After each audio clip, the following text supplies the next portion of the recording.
और इस वक्त बड़ी खबर आ रही है जलीकट्टू से जुड़ी हुई। जलीकट्टू खेल पर रोक लगा दी है सुप्रीम कोर्ट ने। ये अंतरिम रोक है। गौरतलब है कि एनिमल वेलफेयर बोर्ड समेत कई संगठनों ने अर्जी लगाई थी कि ये जानवरों के साथ अत्याचार है और यहाँ सांडों पर काबू पाने का ये खेल है जलीकट्टू, जो कि पोंगल के मौके पर तमिलनाडु में खेला जाता है।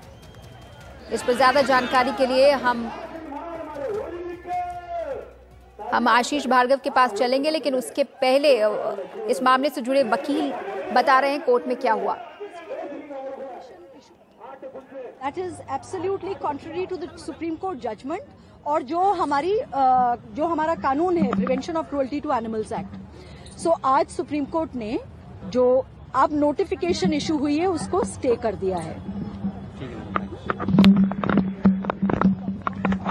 तो यहाँ पर वकील की तरफ से ये जानकारी दी गई है कि सुप्रीम कोर्ट ने जलीकट्टू पर लगी रोक को हटाने वाली केंद्र सरकार की नोटिफिकेशन को रद्द कर दिया है।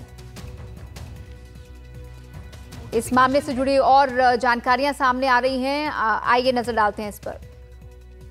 अब ये जलीकट्टू, बुल रेस और ये जितने भी जानवरों को लड़ाने वाली फाइट्स और वगैरह होती हैं, ये देश भर में कहीं भी ऑर्गेनाइज करना अपराध होगा।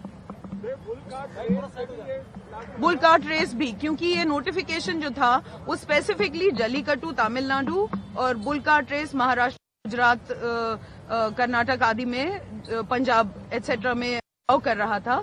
इसीलिए सुप्रीम कोर्ट ने इस पर पूर्ण प्रतिबंध लगाए हुए किसी भी कोर्ट को इस करने पर रोक लगा। तो यहाँ इस मसले पर अब ज्यादा जानकारी के लिए हम अपने संवाददाता आशीष भार्गव के पास चलते हैं, जो कि सुप्रीम कोर्ट में मौजूद हैं। फोन लाइन पर हमारे साथ जुड़ गए हैं। आशीष, सुप्रीम कोर्ट ने स्टे लगाते हुए क्या कहा है?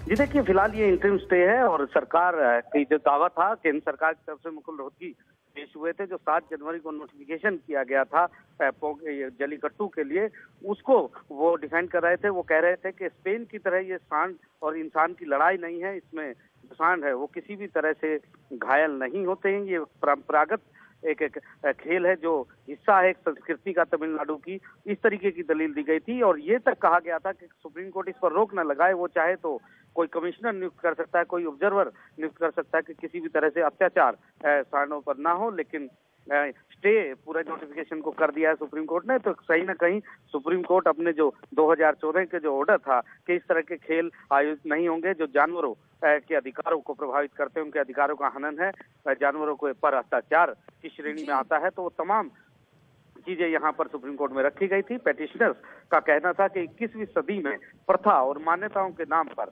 किसी भी तरह जानवरों के साथ अत्याचार नहीं किया जा सकता।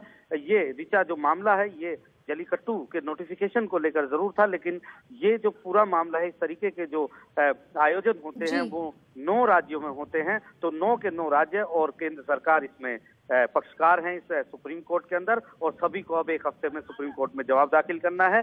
अंतरिम आदेश में नोटिफिकेशन पर स्टे लगाया है, यानी जो पोंगल पर आयोजन होना था वो नहीं हो पाएगा। बहुत बहुत शुक्रिया आपका आशीष इस जानकारी के लिए।